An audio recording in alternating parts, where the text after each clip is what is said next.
அடமானத்தில் இருக்கும் தங்க நகையை மீட்டு மார்க்கெட் விலையில் உடனடியாக விற்க சிறந்த வழி பிரைம் கோல்ட் ஹப். தொடர்புக்கு 9845551787. தங்கத்தை மட்டுமல்ல, உங்கள் தன்னம்பிக்கையையும் மீட்டுத் தருகிறோம். தெய்வத்தின் அருள் இப்போது உங்கள் கையில். 100% தூய்மையான சில்வர் காயின் உங்கள் இஷ்ட தெய்வத்தின் அழகான உருவத்துடன் உடனே ஆர்டர் செய்ய நிபுராவை அணுகுங்கள். ஜுவாலாமுகி டெம்பிள். இந்த கோவில் வந்து பார்த்தீங்கன்னா கிட்டத்தட்ட 2000 வருட பழமையான ஒரு டெம்பிள். இது எங்க இருக்கு அப்படின்னு பார்த்தீங்கன்னா, இந்த கோவில்ல அப்படி என்ன சிறப்பு அப்படின்னு பார்த்தீங்கன்னா, அம்மனுடைய 51 சக்தி பீடங்கள்ல இந்த கோவிலும் ரொம்ப முக்கியமாக ஒரு பீடமாக இருக்கு. ஆனா இந்த கோவில்ல வந்து பாத்தீங்க அப்படின்னா ஜோதி வந்து தானாகவே எரியுது. இதுல முக்கியமா வந்து 9 ஜோதிகள் வந்து இந்த கோவில்ல இருக்கு. அம்மன்கள் வந்து 9 அம்மனாக இந்த கோவில்ல வந்து காட்சி அளிக்கிறாங்க அப்படின்னு சொல்றாங்க. 51 சக்தி பீடங்கள்ல இந்த சக்தி பீடமும் ஒன்று அப்படின்னு சொல்லியிருந்தேன்.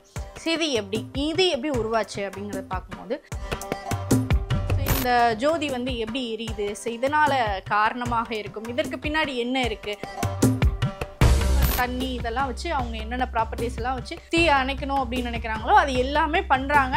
ஆனாலும் அந்த தீ வந்து அணையலை. இதில் குறிப்பாக வந்து பார்த்திங்கன்னா இந்த மாதிரி தான். அந்த தீ வந்து எரிஞ்சிட்டே இருக்கும். இது வந்து எந்த தூண்டுதலும் இன்றி தானாக எரியக்கூடிய ஒரு சுடராக இருக்கு. அதன் ஆன்மீகம் நேர்களுக்கு வணக்கம். நிறைய விஷயங்கள் நம்ம ஆன்மீகம் ரிலேட்டடாக பார்த்துட்டு இருக்கோம். அதுவும் ஒவ்வொரு சிறப்பான கோவில்களுடைய மகத்துவத்தை பற்றி பார்த்துட்டு இருக்கோம். அப்படி இன்னைக்கு நம்ம இந்த கோவிலை பற்றி பார்க்க போகிறோம் அப்படின்னு பார்த்தீங்கன்னா ஜுவாலாமுகி டெம்பிள். இந்த கோவில் வந்து பார்த்தீங்கன்னா கிட்டத்தட்ட 2000 வருட பழமையான ஒரு டெம்பிள். இது எங்கே இருக்குது அப்படின்னு பார்த்தீங்கன்னா, ஹிமாச்சல பிரதேசத்தில் காங்க்ரா அப்படிங்கிற ஒரு பகுதியில் இருக்குது. அதாவது ஒரு மலைப்பகுதியில் இருக்குது இந்த கோவில். இந்த கோவிலில் அப்படி என்ன சிறப்பு அப்படின்னு பார்த்தீங்கன்னா, அம்மனுடைய 51 சக்தி பீடங்கள்ல இந்த கோவிலும் ரொம்ப முக்கியமாக ஒரு பீடமாக இருக்கு. இந்த கோவில்ல அப்படி என்னென்ன ஸ்பெஷல் இருக்கு அப்படிங்கறத தான் இந்த நிகழ்ச்சியில வந்து பார்க்க போறோம். ஃபர்ஸ்ட் இந்த கோவில் வந்து காலையில 4 மணில இருந்து நைட்டு 11 மணி வரைக்கும் திறந்திருக்கும். எந்த நேரம் வேணாலும் நீங்க கோவில் போய் தரிசனம் பண்ணலாம்.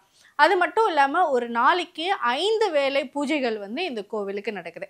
இதுல முக்கியமான ஒரு விஷயம் அப்படின்னு நம்ம பார்த்தோம் அப்படின்னா, பொதுவாக கோவில்கள் அப்படின்னு பார்க்கும்போது அதுக்கான கருவறை இருக்கும். கருவறையில் எந்த தெய்வம் மூல தெய்வமோ அந்த தெய்வத்திற்கான சிலைகள் வந்து வைக்கப்பட்டிருக்கும். ஆனால் இந்த கோவிலில் வந்து பார்த்திங்கன்னா எந்த ஒரு மூலவர் சிலையுமே கிடையாது. இது ஏன் அப்படின்னு பார்க்கும்போது, இந்த கோவிலில் வந்து பார்த்திங்கன்னா ஜோதி வடிவில் வந்து அம்மன் வந்து காட்சி அளிக்கிறாங்க அப்படின்னு சொல்கிறாங்க. குறிப்பாக வந்து 9 வந்து ஜோதிகள் வந்து இந்த கோவிலில் இருக்குது. இந்த ஜோதிகள் வந்து பார்த்திங்க அப்படின்னு பார்த்திங்கன்னா ஒரு மிகப்பெரிய அதிசயமாக தான் இருக்குது. இது ஏன் அப்படின்னு கேட்கும்போது, பொதுவாக ஜோதிகள் நம்ம ஏதாவது ஒரு கோவிலில் இருக்குது அப்படின்னு பார்த்தீங்கன்னா, ஒன்று அதுக்கு நம்ம வந்து விளக்கு, எண்ணெய், திரி இதெல்லாம் வந்து ஊற்றி ஏற்றுறது வந்து வழக்கம். இல்லை ஏதாவது ஒரு விஷயம் அதில் இன்புட் இருந்தால் மட்டும்தான் அந்த ஜோதி வந்து எரியுறது அப்படிங்கிறது வழக்கம். ஆனால் இந்த கோவிலில் வந்து பார்த்தீங்க அப்படின்னா ஜோதி வந்து தானாகவே எரியுது. இது எப்படி ஒரு அதிசயமாக இருக்குது, இது எப்படி நடக்குது அப்படின்னு சொல்லி நிறைய பேர் வந்து பார்த்தாங்க. இதில் என்ன விஷயம் அப்படின்னு பார்த்தீங்கன்னா, இது வந்து மலைகள் மேலே இருக்கிறதுனால தானாகவே உள்ள அந்த மீத்தேன் கேஸ், அதாவது எரியறதுக்கு தேவையான வாயுக்கள் வந்து தானாகவே இருக்குது. அதனால தான் இந்த ஜோதி வந்து எரியுது அப்படின்னு சொல்கிறாங்க. இதில் முக்கியமாக வந்து 9 ஜோதிகள் வந்து இந்த கோவிலில் இருக்குது. அம்மன்கள் வந்து 9 அம்மனாக இந்த கோவிலில் வந்து காட்சி அளிக்கிறாங்க அப்படின்னு சொல்கிறாங்க. 51 சக்தி பீடங்கள். கண்டிப்பாக இது எல்லாருக்குமே நம்ம தெரிஞ்ச ஒரு விஷயம்தான். 51 சக்தி பீடங்களில் இந்த சக்தி பீடமும் ஒன்று அப்படின்னு சொல்லியிருந்தேன். இது எப்படி உருவாச்சு அப்படிங்கிறத பார்க்கும்போது, சதிதேவியுடைய உடல் தான் வந்து பல்வேறு பாகங்களாக வந்து சிதறி அந்த விழுந்த இடங்கள்ல தான் வந்து சக்தி பீடங்களாக உருவாச்சு அப்படிங்கிறது நமக்கு தெரியும்.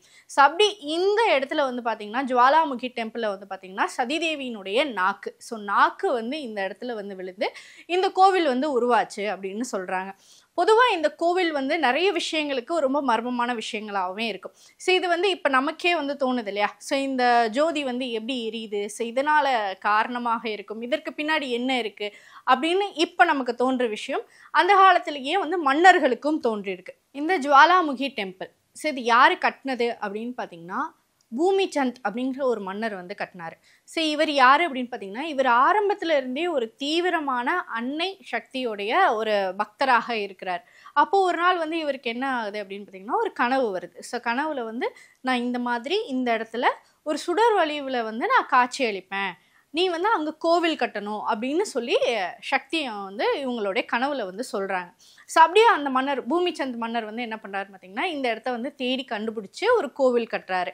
ஸோ அதற்கப்புறமா நேபாளத்தினுடைய மன்னர் ஹாங் அப்படிங்கிறவர் என்ன பண்ணுறாரு அப்படின்னா, இவர் இங்கே வந்து பார்த்துட்டு அன்னையுடைய சக்தி வந்து ஒரு பெரிதளவில் இருக்குது அப்படின்னு சொல்லிட்டு இந்த கோவிலுக்கு ஒரு வெண்கலத்தில் ஆன பெல், ஸோ மணி இருக்கு இல்லையா, அதை இந்த கோவிலுக்கு வந்து நன்கொடையாக கொடுக்குறாரு. 1009 முகமது கஜினி அவர்கள் வந்து நம்ம நாட்டினுடைய படையெடுப்புக்கு வந்தார் அப்படிங்கிறது நமக்கு எல்லாத்துக்குமே தெரியும். ஸோ அப்படி வந்து நிறைய பொருட்கள் இந்த கோவிலில் இருந்து நிறைய பொருட்களை வந்து திருடிட்டு போயிட்டாரு அப்படின்னு சொல்கிறாங்க. அதுக்கப்புறமா முகலாய மன்னரான அக்பரும் வந்து வந்திருக்கிறார். ஸோ வந்துட்டு இங்கே வந்து ஒரு ஜோதி எரியுது, ஸோ அது வந்து எந்த ஒரு தூண்டுதலும் இன்றி அது எரியுது, தானாக எரியுது அப்படின்னு சொல்லிட்டு பார்த்துருக்கிறார். அப்போ அவர்களுடைய ஆட்கள் எல்லாம் விட்டு இந்த மாதிரி அங்கே ஒரு தீ வந்து எரிஞ்சிட்டு இருக்கு, அதை வந்து நீங்கள் அமர்த்திட்டு வாங்க. அதாவது அப்போ தண்ணி இதெல்லாம் வச்சு அவங்க என்னென்ன ப்ராப்பர்ட்டிஸ் எல்லாம் வச்சு தீ அணைக்கணும் அப்படின்னு நினைக்கிறாங்களோ அது எல்லாமே பண்ணுறாங்க. ஆனாலும் அந்த தீ வந்து அணையலை. ஓகே, அப்போ வந்து அக்பர் என்ன நினைக்கிறாரு, ஓகே இதுக்கு பின்னாடி வந்து ஏதோ ஒரு சக்தி இருக்குது, இவ்வளோ பண்ணியும் நம்மளால் வந்து அந்த தீயை அணைக்க முடியல, அப்போ இது வந்து ஏதோ ஒரு மிகப்பெரிய அற்புத சக்தி தான் வந்து இது நிகழ்த்துது அப்படின்னு சொல்லிட்டு அவரும் வந்து என்ன பண்ணுறாரு அப்படின்னு பார்த்தீங்கன்னா, இந்த கோவிலுக்கு வந்து பார்த்தீங்கன்னா ஒரு தங்க குடை வந்து டொனேட் பண்ணியிருக்கிறாரு. ஸோ அதுவுமே வந்து அவருடைய அந்த இந்த மாதிரி டெஸ்டிங்லாம் வச்சுருக்காங்க இல்லையா, ஸோ அதனால் வந்து அம்மன் வந்து அந்த குடையை வந்து ஏற்றுக்கலை, அது வந்து உலோகமாக மாறிடுச்சு அப்படின்னும் சொல்கிறாங்க.